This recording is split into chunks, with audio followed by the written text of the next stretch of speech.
Yeah, hello. My name is Perry Whitlock. I'm the current head coach of the Romford Ice Hockey Academy. How did you get into ice hockey? I was about 8 years old when, like every other kid pretty much in Romford, was playing football at the time. And then one of my pals, he basically just said to me, I'm doing an ice hockey 6 week training program. Do you want to come with me? And I was like, yeah, cool, no worries. Didn't know what I was signing up to, couldn't skate, couldn't do anything. We went there. After about 2 weeks, he quit, and then I just carried on playing. He went back and played rugby, and then it basically went from there. Yeah, 6 weeks was the sort of trial period. It was like the learn to play is now, but it was run via the club. And then, yeah, just went on from there and then moved on through the whole junior setup at Romford. You know it like the back of your hand. Unfortunately, yeah. How did you first get into coaching? Well, it was one of my old coaches, so Erskine Douglas. He was running a coaching program at the YMCA in Romford. And whether they were short of coaches or whatever it was that day, but he asked a few of the under 16s at the time, that was myself and Alan Blythe and a few others that were that era, did we want to do a coaching badge? And we was a bit like, yeah, all right. I don't really know what it entails, but yeah, we'll give it a go. And then we went on the courses, did the level one, did the level two. And then at the time, I was just sort of coaching and helping out really, because we had an influx of coaches at Romford at the time. So, and I was still playing juniors. So I just jumped on, moved the pucks around, give the kids a bit of advice and G'd them up and that. And then, yeah, it sort of went from that to helping out when I was moving through the juniors and onto senior careers and yeah, helping coaches out, but nothing to the role that I'm in now. It was just sort of a helping out role as assistants, really. But yeah, it all come about just by one conversation, and then here we are now. That's crazy. How did you feel when you were approached to become head coach? It came about a bit of a shock, really, because I was obviously my boy started playing, and then I was just, let's say, doing that role of pushing pucks around, helping. At the time, it was Alan Lack that was doing it all, so he was doing all the drills and everything, and I was just helping him out. And then obviously at the time, Alan had commitments, obviously with the Chieftains, and I knew it was going to be a bit of a struggle trying to play that amount of games and coach and have his lifestyle with his family and work and all sorts that he had going on. Then obviously when I got told that he'd stepped aside, and then Andy sort of asked me that conversation, would you mind doing it or would you help out the coach? I said, yeah, of course I would. I don't mind at all. And then it was a bit of a conversation of we need someone to help push this on to the next level. Do you want to do it? And then it was just an open question as if to say, do it. But Please. yeah, but for me, it was like I guess I've moved from Romford, but I did all my junior, as you said, from the learn to play, should we call it, right up to, which was at the time Romford Fury, which is now sort of like the Buccaneers level. So I went from under 10s all the way through and out the other end. And my children obviously going back there, for me, it was like I just wanted to give back, like well, the coaches gave me the opportunity. And I could see that the club was struggling. They didn't have that many children when I first got there to where they are now.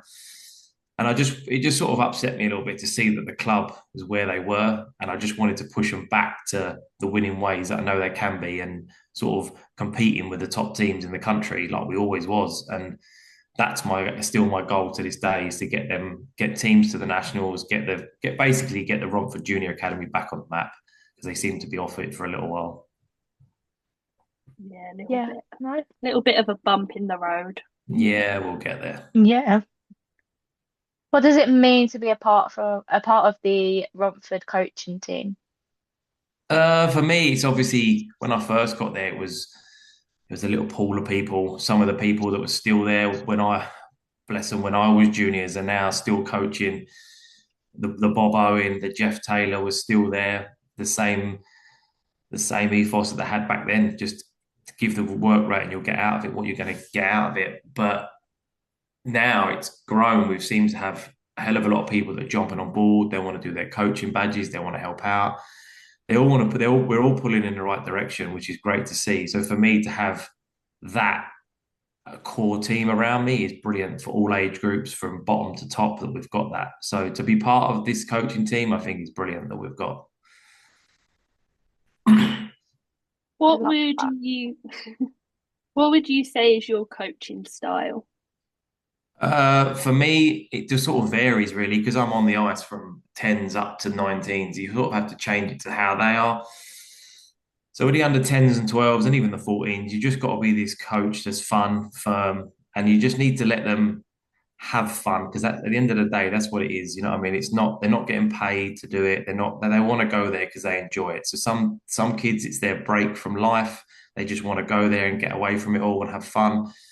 Then when they move up the career, so sort of 16s and 19s, they're now looking further afield to they want to be playing senior hockey. So still that fun, firm, and if you get the job done, we're all going to have a great time. But yeah, I'd say my coaching style is probably just fun and firm, really. Yeah. What's one thing that has surprised you since you started coaching?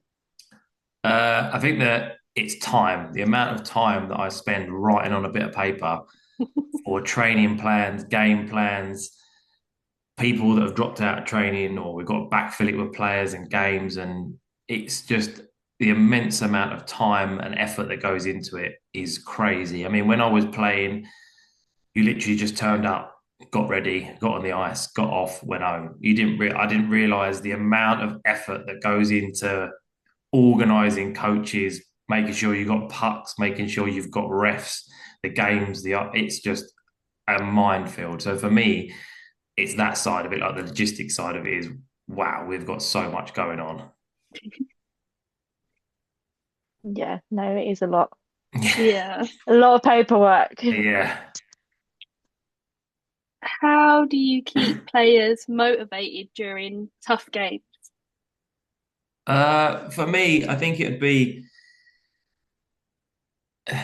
you've just got to take each period at a time. For some, I break it down. Like a lot of players will break. Well, when I was playing, I used to break it down shift by shift. I know it seems extreme, but so now for me, it's period by period. So when that's what I say to the kids or even the young adults that we've got that are playing, if you break it down shift by shift yourself, you're gonna, if you come off and I don't know, you've passed the puck in front of the net, they've scored. There's nothing you can do about it. You've got to move on. So we just go shift by shift. But then obviously there are going to be times when you can't shake it off. So that's where you may have to say to them, come on, pull yourself together. The rest of you, we're all going to have to pull in the right direction to get this working. So to get through tough times, I'm guessing it's for me, it's going to have to be the way you speak to them, get them G'd up. And all in all, 99% of the time, if you just say to them, if you believe in what you believe in and how you're going to get yourself out of this, you will get what you want out of it. And it's happened in numerous games where we shouldn't even have got anything out of it. And we've gone from 5-0 down to 5-4 within 3-4 minutes. And I'm like, but it's nice to see that they get one, then two, and then they start believing. And that's the biggest thing. If they believe in themselves, the world's their oyster, basically. Anything can Yeah, happen. Yeah. definitely. How does it feel when you win those big games? For me, it's obviously massive because, yeah, for winning games, it's great as a player, but as a coach, it seems to be that everything you've worked on in training, everything you've worked on, they've worked on off the ice, on the ice, to see that reward and that excitement when they go back into the changing room and they put their winning song on, or you can see them bouncing around in the changing room together, or even when you see them leaving the rink, they're all happy, and it's just great. I mean, for me, any win's brilliant, but if you get a big win, it's always huge for the kids to see, just to see their excitement. And yeah, I can't you can't emphasize how good it actually is. So for them, it must be amazing because I know what it's like to be a player. How do you adapt coaching styles depending on what players you're coaching? Uh, I'd say probably with that, that's probably like an individual case. So it's taken me a long, long time to work out every single child's name. It seems to be a bit of a weird one for me. I can only really tell when they've got their helmet on. If they're at a Raiders game and they come up to me, I'm like, I've lost your name. But you put a helmet on, I know exactly who the kid is.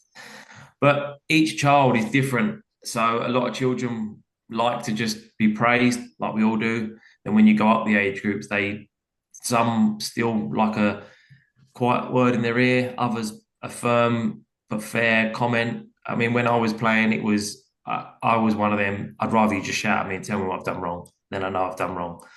So some people are like that. Some people just want to be left alone. If you're trying to talk to them, they'll just put a complete blank face or they'll turn away. I get it. They don't want to listen. They understand. They'd rather listen from a distance. So you have to take it child by child, really, to see what works best for them. Yeah, no, definitely. How does it feel having your kids wear the academy jerseys? For me, obviously, when Preston started, it was great because, like any dad, you want your son to play the sport, but I never pushed him into it. I always said to him, if you want to do it, we'll go there. He never did. He did other sports, but now obviously he's grown into it. He absolutely loves it. And yeah, to see both of my children now doing it and wearing them colours is great. And they've both taken my number, so it's a great honour to see them wearing it and just to see them enjoying it as well. Like I want them to know that there's never any. I'm never going to push them if they want to quit at any time. It's entirely up to you. So, but for me, it's a great, immense, proud dad moment to see them both wearing them colours. How do you adapt your coaching style to your own children? So it's one of them things really we both do with, well, especially with Preston because I'm actually coaching his age group. But with Marnie, she's still I've basically both said to him when I'm on the ice, I'm just your coach rather than dad. It makes it a lot easier. I'll just treat you exactly the same as any other child. There's never any special treatments. If anything, Preston probably gets it worse. When we're driving home, he's always asking me how he's doing. We'll analyze things for him. We'll sit on when the games are on live on YouTube, we'll go through it all bit by bit. But he probably gets it the hardest than the rest of the team because they get to go in their car and drive home. He has to listen to me moan or not talk all the way home. Marnie, when she's playing, she's either asleep on the way home because she's so tired, bless her, or she's just watching something on her phone. But yeah, for me, I haven't changed anything. It's when we walk through that door, I'm your coach, and I'll just treat you as a normal academy player, really. Yeah, no, fair enough.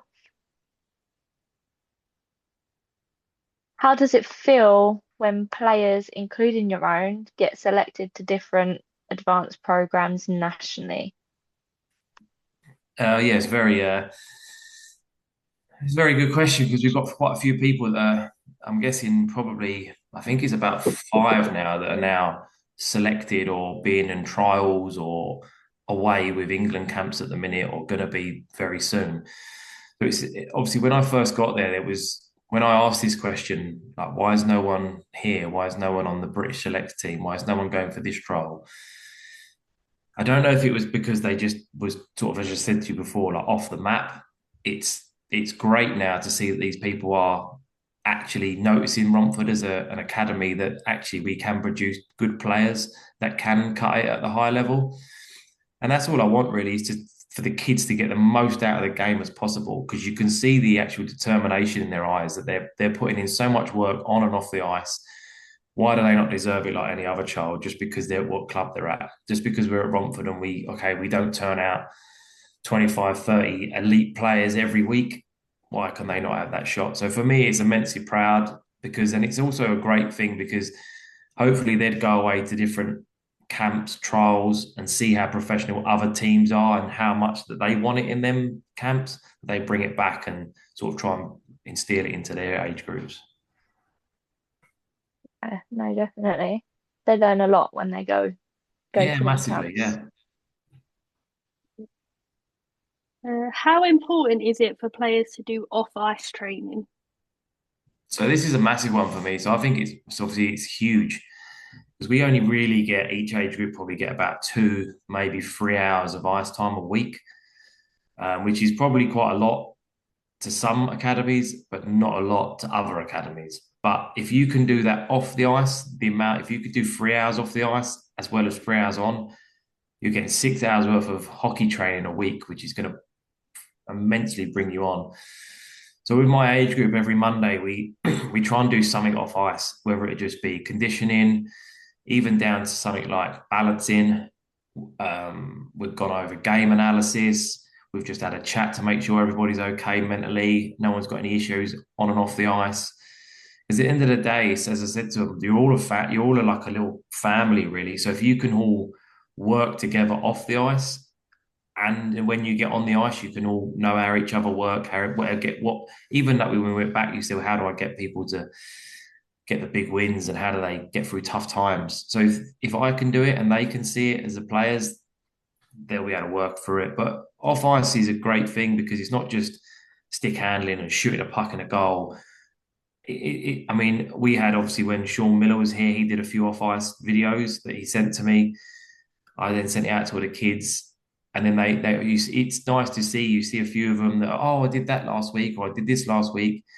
But you can see the children that are putting in the effort off the ice because they are reaping the rewards on the ice massively.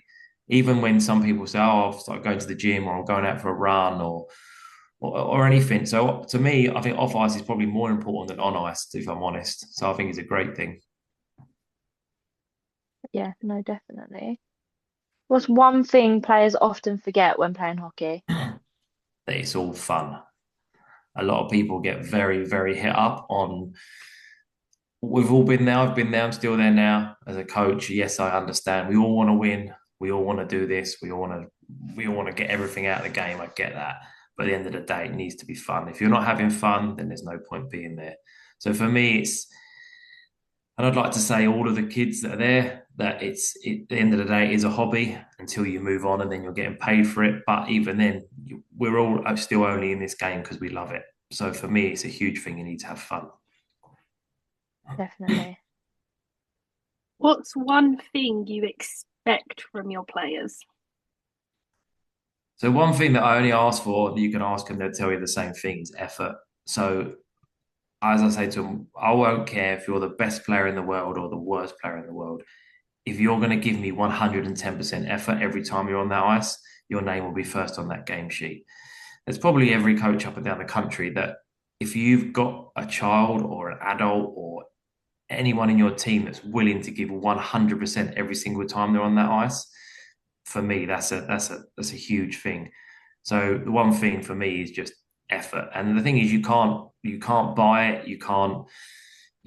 I suppose you can teach it in a degree, but it has to come from deep down, that the amount of effort you want to put into something that you're going to get out of it. Definitely.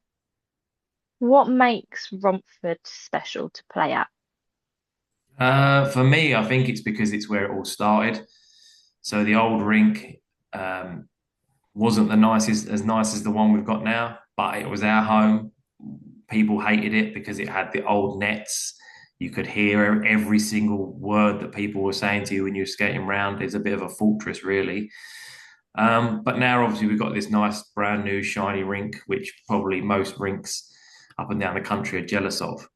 For me, what makes it special is that I've, I've grown up with it. I've known no different other than moving a few clubs around when I went up to senior level. But for me, I don't really know how to explain it. It's a bit of a weird one. It's the Romford way, really. It's always been loud and proud, and yeah. So it's just, I think with the what I'm trying to say is the Romford way for me is the hard work and the effort. That's probably where I want it so much from the children, is that I've got that instilled in me from my coaches.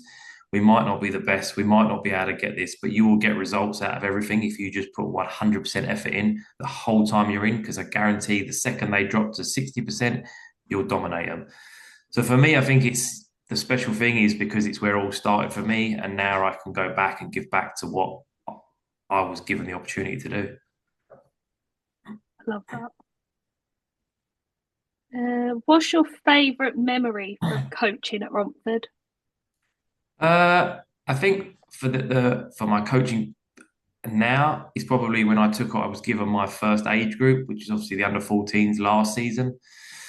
Every time I spoke to parents, they was, oh, we're not going to win. This team's not going to be very good. Yeah, they had their ups and downs, bless them, but I don't think they had much guidance. So they were sort of left to their own devices. So I came in, give them a bit of structure, give them a bit of guidance, and tell them what I expect, what I want out of them. and then tell them, what do you want out of me, was the biggest thing. And the look on their faces if to say, I don't know. So I asked them what did they want, and they said they wanted to win games and they wanted to be able to celebrate and working on going to the top of the league. I said, yep, we can do that. So we sat down and we had a chat about it all. We moved on. And then it then became prevalent that we'd win one game and then we'd lose one. I think they was on such a high that they'd forget that the next game was coming around quite quickly the next weekend. But then they started to believe in themselves. They all gelled as a team. They all decided that actually, if we all work together, we can get something special out of this. And I think in total, well, we ended up finishing second in the league behind Chelmsford with about 2 points to not making nationals, which to me, that's a huge thing. I would love to have taken them kids to nationals to show them that the hard work they put in, they actually got something out of it. But I think they went on the end, I think it was about a 10-game winning streak to the end of from the middle of the season to the end of the season. And them games were not easy. So it was like the Chelmsfords, it was in the Oxfords away, the Solent away. And they seem to amaze me that the belief that they turn up, they just decided to turn up, and they ended up being a formidable team that I ended the season with. And then obviously we went to the Ozone as well with the same team. And yeah, we was the whole 4 or 5 games we were there, it was against A-League teams. So already the kids were like, oh my God, they're A-League teams. And that's why I sat them down again.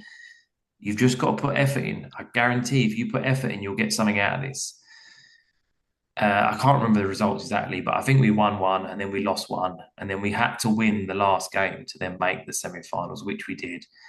And then we went on again in the semi-final and won that. And then the last game went down to penalty shootout and we won the Ozone tournament. So it went from the kids not having anything to now winning the Ozone tournament. And then they went on to the Nationals, which was at the Ozone, which they finished third in. So when I said to them at the end of it, from where you started this season to where you are now is a huge credit to yourselves, but they didn't see it until someone explained it to them, what they'd done. So for me, coaching at Romford, I think it was getting that age group, which I still have most of them now, to actually believe in themselves that they can do it. And that's, yeah, for me, that's probably my coaching highlight there at the minute. 100%. Yeah. That's amazing.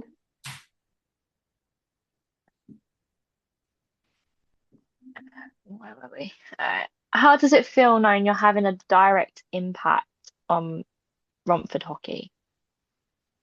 As I've said before, really, I think it's a huge, sort of huge. Yeah, I think I'm going to have a huge impact really because I'm trying to push the Romford Academy to greater heights, push it up there with most of the bigger clubs in the country. So for me, I think it's going to be probably the way that we go about the next couple of seasons. Because as we spoke before, and we've rebuilt the club, we've come from pretty much not having a club to now where we are now. So for me, it's going to be a huge impact, and I just want to push it on even further so that the academy is actually known, and as we said before, that the children do start getting represented in different countries, in different sort of camps, being able to go to British selects and all things like that, really. So I'm just trying to push it into so that the children can get the most out of the academy for the future, really. If you could change one rule in ice hockey, what would it be? Wow. Probably one of them will be the inconsistency in reffing, but that's never going to change. That's probably, as every age group right up to probably the NHL, I'd say that. But for me, I think one thing that would be great for the kids, they love it when they go and watch Raiders or they see it on the TV when it goes to overtime. So I know it's never going to happen. It's going to be a hard thing, but if it could be changed, if there was a draw, there has to be a winner.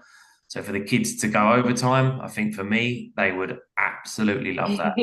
And I mean, they would love it, but my nerves would be all over the place. But for me, I think it'd be trying to get the kids to have overtime. Yeah, no, that'd be good. Yeah. Is there a potential for a girls only team in the future of the academy? Having a daughter in the club, let's just say never say never. So I mean, it'd be great. I mean, there for me. I mean, yeah, it's going to one thing that I'll speak about is whether we can get the ice time, whether we can get the logistics of it and everything. But for me, I think it'd be great. There was a girls' team back in the day at the old Ron Valley Way, and there are clubs out there, and I think they would probably enjoy another team in their league. So yeah, never say never with that. Yeah, no, that's exactly what Andy said. Never say never. He's working on it. Yeah. What's one piece of advice you would give to current academy players? All I would say is it always goes back to my thing with effort and fun. Turn up to training, have as much fun as possible, try and learn something that you wouldn't have learned before. Um, and if you go on a public session, a lot of people just skate around with their friends. And I always say to my two, if you're there, just go there and think, what can't I do? I don't know. Say if you can't do crossovers left, by the time that public session's finished, be able to do them crossovers. But one piece of advice I'd give them is just work hard on and off the ice, turn up with the right attitude, and you'll get everything you want out of the sport as possible. And just ask as many questions as possible to the coaches who are on the ice. Yeah. What's one piece of advice you'd give to the academy parents? Good question. I would probably say don't be afraid to get involved. There's plenty of opportunities to get involved, whether it be you don't have to be on the ice. That's regarding team managers, helping out on game days. Because as I say, we didn't realise how much, or I certainly didn't realise how much goes into game day logistics outside of it. Obviously, when I do the 16s, John does it, and when I do the 19, Gal does it. The amount of effort that them two and all the managers put in is amazing. I don't think I could be the coach I am today without John, bless him. He's done everything that I could possibly ask for and more. But so for me, I'd say with academy parents, just help out because it does go a long way, and try and be positive as well. I know when games are not going right, it's easy to jump on the bandwagon of, this is not going our way, it's not fair. Just be positive around players, G them up when you can see them. If you can see that they're down in the dumps, just give them a little pat on the back and tell them they're doing really well. So for me, I think it's just don't be afraid to come and help out, and be positive around the whole rink. Yeah, no, definitely. What's one thing you would say to players that are considering joining the academy?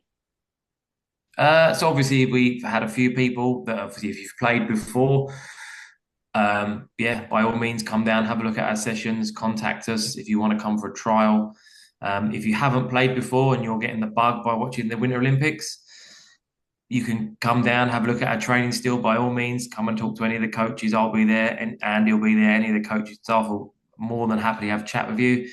Obviously, you've got the Everyone Active Learn to Skate if you wanted to learn to skate, and then you've got the Learn to Play, and then obviously that's before our session. So every Wednesday I'm there looking at the children that are coming up for it. So if you're up to the standard that we think you'd be benefit from moving from the Learn to Play onto the academy, then we'd take you on. But there's plenty of opportunities. And even if you wanted a bit of information of where you could go to get more ice time, by all means, pop down, have a chat with us, and we'll answer any questions you've got. Love that.